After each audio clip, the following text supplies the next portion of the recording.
Good morning mga dre. Ngayong araw, babiyahe ako kay Grab. Dito ako dumadaan ngayon sa palengke. Pag doon kasi sa kabila traffic, kaya dito ako nadaan. Yun nga lang, masikip. Dahan-dahan ka lang dito kasi hindi talaga to daanan ng motor. Pag doon kasi ako sa kabila dumaan, iikot pa ang layo. Ngayong araw ko rin pala magagamit tong bago kong action cam. Itong DJI Osmo Action 5 Pro. Literal na first time ko magagamit. Sa mga hindi nakakakilala sa akin, Pops Pio. Ako nga pala si Pops Pio. Mayroon ako YouTube channel mga dre. Pops Pio, search nyo lang. Type nyo lang Pops Pio. Ang mga content ko talaga mga dre, about sa camping or minivan. Ngayon, kaya lang ako nag-motovlog ngayon mga dre. Gusto ko lang masubukan tong bago kong action camera. Pinagpahinga ko na yung GoPro Hero 10 ko mga dre. Check ko lang din yung quality ng audio niya, tsaka yung camera na din. Ang gamit ko nga palang settings mga dre, 4K resolution, 60 fps.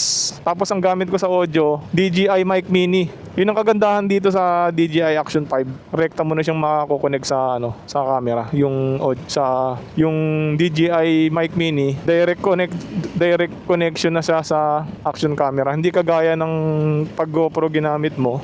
Gagamit ka pa ng adapter, mic adapter. Madami ka pang mga gagamitin. Hindi kagaya ng pagka DJI Osmo tsaka DJI Mic Mini. Kumbaga parang binu-bluetooth lang. Bluetooth connection lang mga dre. Ilang araw din umulan. Siguro halos isang linggong straight. Ngayon lang tumigil. Actually kahapon maganda na yung panahon.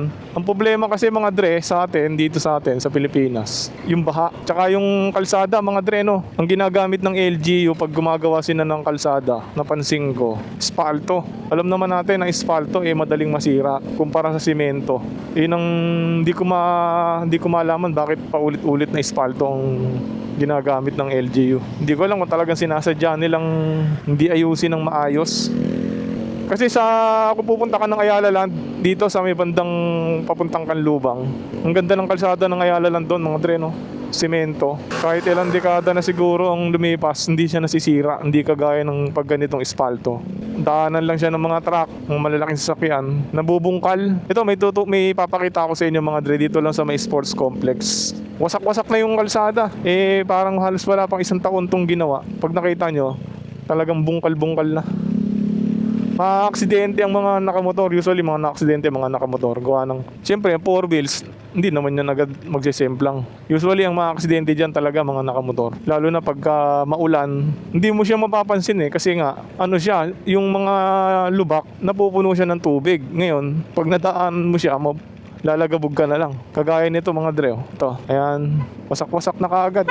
Parang wala pang isang taon yan ginawa Itong kalsada na to, halos wala pang isang taon to. Ito, ayan. Pagka kasi malakas ang ulan, hindi mo yan mapapansin. Ayan, kagaya niyan, ayan. Ang daming sira dito, ayun, Malalim-lalim din yan, mga dre, ayan, Kagaya nito, ayan, ito, yun.